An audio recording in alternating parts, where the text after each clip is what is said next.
नमस्कार दोस्तों, मेरा नाम है प्रदीप चौहान। बात समझनी है तो पूरी सुननी होगी। दोस्तों, आज आखिरकार 2.5 साल बाद प्रधानमंत्री को मणिपुर की याद आ ही गई और प्रधानमंत्री मणिपुर पहुंचे तो अब जाहिर सी बात है, मणिपुर पहुंचने से पहले ही बहुत सारी चीज़ें वहाँ किस तरह से सैनिटाइज की गई थी, ये खबरें आपने पढ़ी, देखी, सुनी होगी। मतलब सोशल मीडिया पर, मेन मीडिया तो नहीं दिखाएगा, लेकिन फिर भी देखिए प्रधानमंत्री के स्वागत के लिए कैसे स्कूली बच्चों को, बेचारों को खड़ा कर दिया गया। और आपको याद है जब राहुल गांधी गए थे तो उनके स्वागत के लिए कैसे लोग दोनों सड़क के दोनों तरफ खड़े थे, उनसे मिलना चाह रहे थे। और आज प्रधानमंत्री के लिए 2.5 साल बाद भी स्कूली बच्चों को खड़ा करना पड़ रहा है। और मज़े की बात है कि प्रधानमंत्री को मणिपुर में जाकर भी कौन याद आया? नेपाल याद आया। नेपाल के नाम संदेश दे रहे हैं कि नेपाल को जो है वो, नेपाल के साथ भारत का रिश्ता कितना पुराना है, ये याद दिला रहे हैं। और वहीं लोग याद दिला रहे गोदी मीडिया को कि क्या गोदी मीडिया आज भी, खास करके जो मेन हमारे स्टार एंकर्स है, ये इस तरह के प्रोग्राम चलाएंगे जैसे जिस दिन राहुल गांधी मणिपुर गए थे, बड़ी शान से आज तक ने चलाया था, मणिपुर पर मरहम या सियासत गर्म। आज ये सवाल पूछा जाएगा कि नहीं पूछा जाएगा कि 2.5 साल बाद अचानक प्रधानमंत्री को मणिपुर क्यों याद आ गया? अच्छा, मणिपुर में जाके लोगों से मिले, दुख दर्द बांटा या क्या किया, वो नहीं। उनके मंत्री भी बाकायदा किस चीज़ का बखान कर रहे हैं? मंत्री बखान कर रहे हैं कि देखिए मोदी जी ने रेलवे से जोड़ दिया, नॉर्थ ईस्ट को रेलवे से जोड़ दिया और कांग्रेस सोई रही। और रेलवे मिनिस्टर इसका बखान कर रहे, तो कांग्रेस के मणिकम टैगोर ने भी पूरा कच्चा चिट्ठा खोल के रख दिया कि किस तरह से ये सारा प्रोजेक्ट, दरअसल 2008-2009 में जो प्रोजेक्ट सैंक्शन हुआ था, जिरीबाम इम्फाल रेल प्रोजेक्ट, ये कांग्रेस, मनमोहन सिंह की यूपीए सरकार में सैंक्शन हुआ था। 35,000 करोड़ से ज़्यादा रुपया जो है इसके लिए हुआ था। 2014 के बाद जब मनमोहन सिंह की सरकार गई तो उसके बाद मौजूदा सरकार उस पर बैठ गई। जब तक 2014 से पहले 2,000 करोड़ खर्च कर चुकी थी, मणिकम टैगोर लिख रहे हैं, सरकार, और 11 टनल और मल्टीपल ब्रिज बना चुकी थी तब तक। लेकिन 2014 से 24 तक बीजेपी इस प्रोजेक्ट पर बैठी रही। और अब जब 24 में जब वोट चोरी का मुद्दा छाया है, वोट चोरी में फंसे हुए हैं, तो अब याद आ रहा है। तो अब वही, खैर पुरानी बात है, अभी इसमें बोलने का भी कोई वो नहीं कि 14 से लेकर अब तक वही देखते हैं कि जो पिछली सरकारों के किए काम है या पिछली सरकारों ने शुरू किए काम है, उनका श्रेय लेते हुए हमेशा दिखे हैं प्रधानमंत्री। उन्हीं योजनाओं को पूरा होने के बाद पूरा श्रेय लेने की कोशिश करते हैं। इसमें कोई नई बात नहीं है, वही चीज़ आज भी करी। लेकिन 2.5 साल बाद मणिपुर पहुँचे प्रधानमंत्री, देखने की बात यह है, हैरानी की बात यह है। खैर, अब आपको मालूम है इस वक्त डिस्कशन का मुद्दा क्या है, किस बात पे सोशल मीडिया में एक बहस छिड़ी हुई है, कि वो है जो रविवार को भारत और पाकिस्तान का एशिया कप में मैच है। याद है मोदी जी ने बड़े बड़े दावे किए थे, सब ने सुने होंगे, आज उनके दावे रिपीट हो रहे हैं कि मेरी लहू में गर्म सिंदूर दौड़ता है, पानी और खून एक साथ नहीं बह सकता, टेरर और टॉक एक साथ नहीं हो सकती। ये सारी चीज़ें याद दिलाई जा रही है, लेकिन वो सब दूसरे लोगों के लिए, दूसरी चीज़ों पर हैं, क्रिकेट के लिए नहीं। क्रिकेट मैच तो होगा, क्योंकि भाई उसके कर्ता धर्ता, पूरे विश्व क्रिकेट के कर्ता धर्ता इस वक्त कौन है? अमित शाह के बेटे जय शाह। भारत में क्रिकेट के कर्ता धर्ता कौन इस टाइम चला रहे हैं? अमित शाह के बेटे, और साथ में अनुराग ठाकुर के भाई अरुण धूमल। अब दोनों अपने ही लोग हैं, तो क्रिकेट को कैसे रोक सकते हैं? और क्रिकेट में तो पैसा मिलता है भाई, सब कुछ मिलता है। अब जब बीजेपी के नेताओं से ये देखिए, ये सब डिसीजन अमित शाह, गृह मंत्री और प्रधानमंत्री के लेवल पे हो रहे हैं, लेकिन फजीयत हो रही है बीजेपी के बाकी नेताओं की।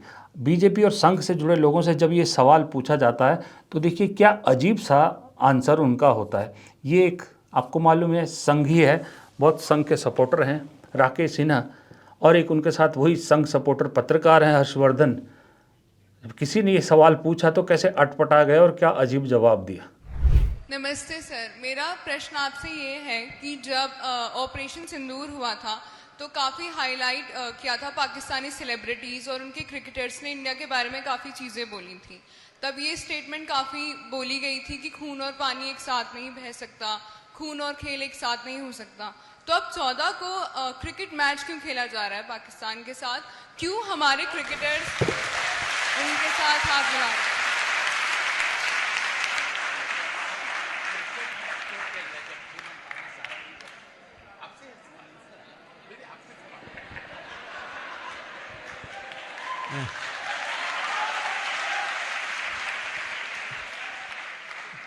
देखिए, हमने खून और पानी का कहा था, हमने क्रिकेट का नहीं कहा था। खैर, ये अब डबल चेहरा बहुत ज़बरदस्त तरीके से खुलने लगा है। सच्चाइयाँ अब खुल रही हैं।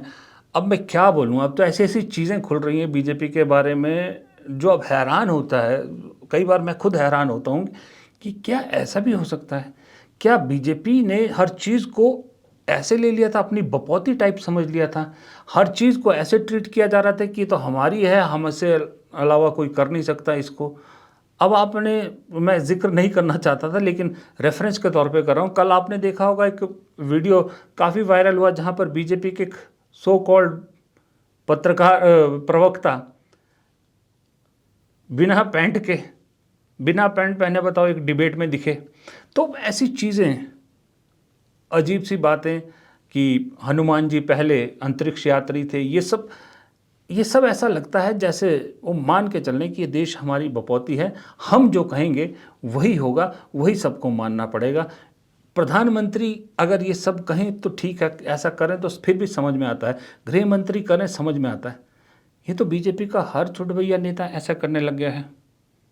अब ये चीज़ें जब खुल रही हैं, लोग सवाल पूछ रहे हैं, तो फिर जवाब कोई नहीं है, तो इसलिए कई अंधभक्त भी अब धीरे धीरे इनका साथ छोड़ रहे हैं। अभी आपके सामने एक ये है, देखिए, ये इनका नाम पता नहीं, शायद क्या यादव है, हाँ, अरुण यादव। देखिए लिखते हैं क्या है, एक साधारण हिंदू कट्टरवादी मोदी भक्त। इनके ट्विटर हैंडल में इन्होंने कल अपना जो है ट्विटर छोड़ा, बाकायदा लिखा कि जिन हिंदुओं के लिए मैंने सबसे लड़ाई करी, समाजवादी पार्टी, कांग्रेस, सबको बदनाम किया, वही सो कॉल्ड हिंदू इन्हीं के घर की महिलाओं को जो है वो धमकियां दे रहे थे, उनके साथ दुष्कर्म की धमकियां दे रहे, सब दे रहे। जब अपने पे आता है तो सब गलतियां सूझती है। तो ऐसे लोग कई हैं जो इस लाइन में लगे हुए हैं, जो धीरे धीरे छोड़ के अब पुराने ढर्रे पर आ रहे हैं, जो पुराना हिंदुस्तान हुआ करता था, जहाँ प्यार सौहार्द होता था, नफ़रत के लिए कोई जगह नहीं होती थी। धीरे धीरे बहुत से लोग ऐसे आने लगे हैं। और आपको एक और दिखाता हूँ मैं, एक और मैंने एक दिन देखा था, उस भाई ने भी बहुत, एक तरह से आप यूँ कह सकते हैं कि बड़ा दिल की बात कही थी जब उन्होंने जो है वो बीजेपी का साथ छोड़ा था, और बाकायदा खुले मन से उन्होंने कहा था। ये देखिए, मनीष सिंह इनका नाम है, लिखते हैं, I was once a Modi अंधभक्त but then I realize that he is destroying the country today in 2025 when economy is crying, youth is jobless, India has lost all its friends globally, many like me have realize their mistake. और बाकायदा इस मनीष सिंह भाई ने अपने पुराने tweet screenshot उसके share किए जहाँ ये सही में मोदी भक्ति में डूबे हुए नजर आ रहे थे। तो ऐसे कई हैं जो धीरे धीरे टाटा बाय बाय कर रहे हैं, धीरे धीरे सही रास्ते पर आ रहे हैं। और हम ये एक्सपेक्ट भी नहीं कर सकते कि वो तुरंत मोदी भक्त से बन के राहुल भक्त बन जाएंगे या अखिलेश भक्त बन जाएंगे। नहीं, ऐसा मैं तो नहीं चाहता कि एक भक्ति छोड़ के दूसरे भक्ति बन जाए। हम जैसे लोग तो सिंपल ये चाहते हैं कि जो अंधभक्ति का चश्मा चढ़ा हुआ है उन पे, वो किसी का भी हो सकता है, वो मोदी जी की अंधभक्ति का भी हो सकता है, वो संघ की अंधभक्ति का भी हो सकता है, वो राहुल गांधी की अंधभक्ति का भी हो सकता है, किसी का भी। मैं एक पत्रकार के नाते ही चाहता हूँ कि वो अंधभक्ति का चश्मा उतार के वही भारतीय बन जाए जो 2014 से पहले हुआ करता था, जहाँ सबको एक नज़र से देखा जाता था, सबके लिए बराबर अपॉर्चुनिटी थी, सबको समाज में एक बराबर या एक उससे देखा जाता था। ना हिंदू देखा जाता था, ना मुसलमान, ना क्रिश्चियन, ना ईसाई, सब एक दूसरे के साथ प्यार मोहब्बत से रहते थे। इसीलिए दुनिया भर के लोग भारत की संस्कृति को समझने के लिए यहाँ घूमने आते थे, यहाँ पढ़ने आते थे। वो भारत चाहिए बस, ना कि अंधभक्तों की फौज चाहिए। अब मणिपुर प्रधानमंत्री गए हैं। अब आपको मालूम है मणिपुर जाने का एक मकसद ये भी है कि जो इमेज को डेंट पहुंचा है उसमें एक मणिपुर भी एक बहुत बड़ा सवाल है। प्रधानमंत्री पे पूछा जाता था क्यों नहीं जाते मणिपुर, और इमेज पे डेंट पहुंचा है। जो वोट चोरी का आरोप राहुल गांधी ने लगाया है, उसके बाद प्रधानमंत्री की जो पॉपुलैरिटी है या जो एक इमेज है वो बड़ी नीचे गिरी है। उसके बाद राहुल गांधी ने कहा है कि वो तो सिर्फ एक छोटा सा उदाहरण था, छोटा सा धमाका था, अभी हाइड्रोजन बम तो बाकी है, वो बड़ा खुलासा करेंगे। अब जब से राहुल गांधी ने हाइड्रोजन बम का जिक्र किया है, उस हाइड्रोजन बम की टेंशन रोज़ाना रोज़ के रोज़ बीजेपी में दिख रही है, क्योंकि सुबह से लेकर शाम तक एक ही नाम बीजेपी के हर नेता की ज़ुबान पर है, वो राहुल गांधी, राहुल गांधी, राहुल गांधी, सोनिया गांधी, बस उन्हीं का, और कोई बात ही उनके मुंह से नहीं आती। लेकिन राहुल गांधी ने हाइड्रोजन बम की बात की, लेकिन क्या हाइड्रोजन बम के बाद न्यूक्लियर भी, कुछ न्यूक्लियर बम जैसी चीज़ भी राहुल गांधी करने वाले हैं? न्यूक्लियर बम क्यों कह रहा हूँ मैं? इसलिए कह रहा हूँ कि राहुल गांधी ने एक बार फिर सड़क पर उतरने की ठानी है। लेकिन इस बार राहुल गांधी जहाँ या जिस राज्य में सड़क पर उतर रहे हैं, अगर भारत जोड़ो यात्रा, भारत जोड़ो न्याय यात्रा और बिहार की वोट अधिकार यात्रा का रिकॉर्ड देखें, राहुल गांधी जब जब सड़क पे उतरे हैं, कामयाबी उनको मिली है। अगर इसी कामयाबी का ये जो क्रम है दोहराया इस अगली यात्रा में, राहुल गांधी की इस यात्रा में भी कामयाबी मिली, तो सच में कह रहा हूँ गुजरात लॉबी की जड़ें हिल जाएगी। क्यों? क्योंकि राहुल गांधी ये यात्रा गुजरात में करने वाले हैं। जो आजादी दिलाया वो भी गुजरात का ही है, जो एक किया सबको वो भी गुजरात का है। ये दो महत्व व्यक्ति हमारे कांग्रेस में पैदा हो गए, लेकिन आपने दूसरे दो दिए हमको। अरे क्यों हंस रहे? अभी मैं कुछ बोला ही नहीं। लेकिन दूसरे आप दो दिए, जो आजादी गांधी जी ने हमको दिलाई, वो आजादी के खिलाफ और स्वतंत्रता के खिलाफ, संविधान के खिलाफ काम कर रहे हैं या नहीं? वो भी कहाँ के हैं? वो भी गुजरात की है। जी हाँ, मल्लिकार्जुन खड़गे ने ये बात कही तो थी मजाक में, उस दिन तो लगा था मजाक कर रहे हैं, लेकिन इस बात को गली गली में, गुजरात की गली गली, घर घर तक पहुंचाने की सोची थी, ये हमें आइडिया नहीं था। लेकिन अब पता लगा है कि राहुल गांधी जल्द ही गुजरात के हर विधानसभा क्षेत्र में यात्रा करेंगे। न सिर्फ यात्रा करेंगे बल्कि इस यात्रा के दौरान आम लोगों के घरों में रुकेंगे, अपने ज़िलाध्यक्षों के साथ घूमेंगे, लोगों की समस्याएं जानेंगे और गुजरात को बताने की कोशिश करेंगे कि दरअसल वोट चोरी के ज़रिए कैसे ये बीजेपी इतने साल से सत्ता में न सिर्फ गुजरात में बनी हुई है बल्कि देश में भी उसी फार्मूले पर चल रही है। यानी राहुल गांधी एक तरह से कह रहे हैं कि घर में घुसकर पोल खोलूंगा, ये एक उन्होंने ठाना है। अब आप सोचिए, अगर गुजरात में राहुल गांधी की ये यात्रा को ट्रैक्शन मिलता है, राहुल गांधी की इस यात्रा के साथ वैसे ही लोग जुड़ते हैं जैसे बिहार में भी हाल ही में हमने देखा या भारत जोड़ो यात्रा के दौरान देखा, तो ये पूरा सीन बदल जाएगा। क्योंकि इस देश में कौन है जो पावरफुल सेंटर है, जो इस देश को चला रहे हैं? वो वही जो मल्लिकार्जुन खड़गे ने कहा कि 2 गुजराती पावर में हैं और 2 गुजराती उस पावर का फ़ायदा उठा रहे हैं। यानी 4 गुजरात के लोग इस देश में इस वक्त इस देश को चला रहे हैं, और इसीलिए गुजरात लॉबी इसको नाम पड़ा है। अब अगर गुजरात में ही राहुल गांधी ने जड़ें हिला दी, गुजरात में ही राहुल गांधी ये नारा चिपकाने में कामयाब हो गए कि वोट चोर गद्दी छोड़, तो फिर इस देश में यूं ही गुजरात लॉबी का जो दबदबा है वो कमज़ोर हो जाएगा। वैसे भी बीजेपी के अंदर भी लोग तैयारी में बैठे हैं। बीजेपी के लोग, तो मुझे लग रहा है बीजेपी में बहुत से लोग इस वक्त खुश हो रहे होंगे जब उन्होंने सुना कि राहुल गांधी गुजरात में यात्रा करेंगे, वो भी हर विधानसभा में, आधी बदी नहीं, हर विधानसभा क्षेत्र में जाएंगे। तो उन्हें तो लग रहा होगा कि यही तो एक मौका है, अकेले राहुल गांधी है जो इस गुजरात लॉबी से पीछा छुड़ा सकते हैं और उनका मौका बन सकता है। अब पहले हाइड्रोजन बम की बात राहुल गांधी करेंगे, जाहिर सी बात है, उसमें अब तो कोई शक भी नहीं रहा। बहुत सारे लोग यही कह रहे हैं कि वाराणसी का जिक्र तो होना ही होना है, और उसी डर का नतीजा था कि प्रधानमंत्री वाराणसी जाते हैं और अजय राय और समूचे विपक्ष के नेताओं को नज़रबंद कर दिया जाता है, रोड के आसपास सैनिटाइजेशन कर दी जाती है। वरना प्रधानमंत्री पहले भी कई बार वाराणसी गए, तब तो उनके साथ ऐसा नहीं हुआ था, तब तो उन्होंने ये सब नहीं किया था। अब क्यों ज़रूरत पड़ी और क्यों अब ज़रूरत पड़ रही है कभी वाराणसी जाने की, कभी मणिपुर जाने की, कभी पंजाब जाने की? प्रधानमंत्री 2.5 साल से मणिपुर नहीं गए थे, 2.5 साल बाद मणिपुर याद आ गया। पंजाब बाढ़ें तो बहुत सारी जगह आई, जब मणिपुर नहीं जा रहे थे तो लोगों को लगा था पंजाब भी नहीं जाएंगे, लेकिन पंजाब प्रधानमंत्री पहुंच गए। वो इसीलिए पहुंच गए कि वो समझ गए हैं कि ये जो वोट चोर वाला मुद्दा है राहुल गांधी का, ये ज़मीन पकड़ गया है, इसका असर दिखने लगा है। अभी फौरी तौर पर ऊपरी असर दिख रहा है, लेकिन ज़मीन पर असर हुआ है कि नहीं हुआ, ये बिहार के चुनाव से हमें पता लग जाएगा। और सबसे बड़ी बात है कि अगर बिहार का चुनाव न्यूट्रल होता है और वहाँ बीजेपी को और जेडीयू कॉम्बिनेशन को हार मिलती है, महागठबंधन जीत जाता है, तो चुनाव आयोग पर भी बहुत बड़े सवाल उठ जाएंगे। चुनाव आयोग को लेकर भी बहुत सारी चीज़ें फिर खुलेंगी और खुलेंगी। और वैसे भी कहा जा रहा है कि राहुल गांधी ने एक डर ऐसा बिठा दिया है कि जो चुनाव आयोग से रिटायर होकर बैठे हैं, उनके दिल में भी एक बहुत बड़ा डर बैठ गया, जो इन 10 सालों में जिन्होंने काम किया और रिटायर होकर घर बैठे हैं। तो ये एक तरह से गुजरात एक जो है, जिसको मैं कहता हूँ राहुल गांधी का एक पर्सनल पॉलिटिकल प्रोजेक्ट है, प्रायोरिटी प्रोजेक्ट है, प्रोजेक्ट नंबर 1 है।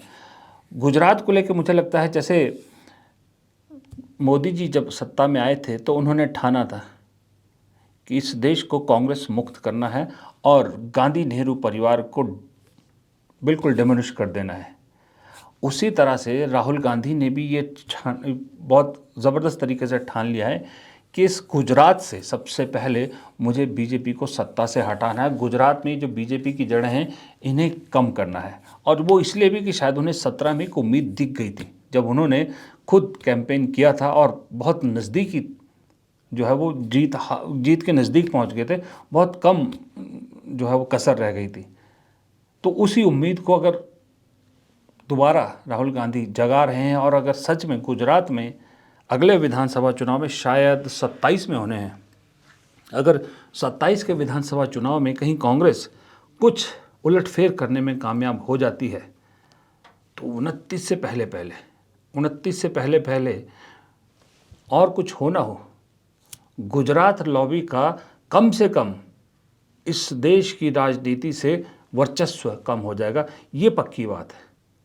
ये तो फिर बहुत एक बड़ा उलटफेर बीजेपी के लिए भी हो जाएगा। बीजेपी के अंदर भी बहुत ज़बरदस्त तरीके का उलटफेर हो जाएगा, कॉर्पोरेट जगत में उलटफेर हो जाएगा, बहुत सारी चीज़ों में उलटफेर हो जाएगा अगर राहुल गांधी कामयाब होते हैं। गुजरात को लेकर कांग्रेस कितनी सीरियस है, इसका अंदाज़ा आप इसी बात से लगा सकते हैं कि जब संगठन सृजन की बात होती है वो गुजरात से होती है, जिला अध्यक्षों को पावरफुल बनाने की बात होती है गुजरात से होती है, जिला अध्यक्ष चुनने की शुरुआत होती है गुजरात से होती है, राहुल गांधी खुद शुरू करते हैं।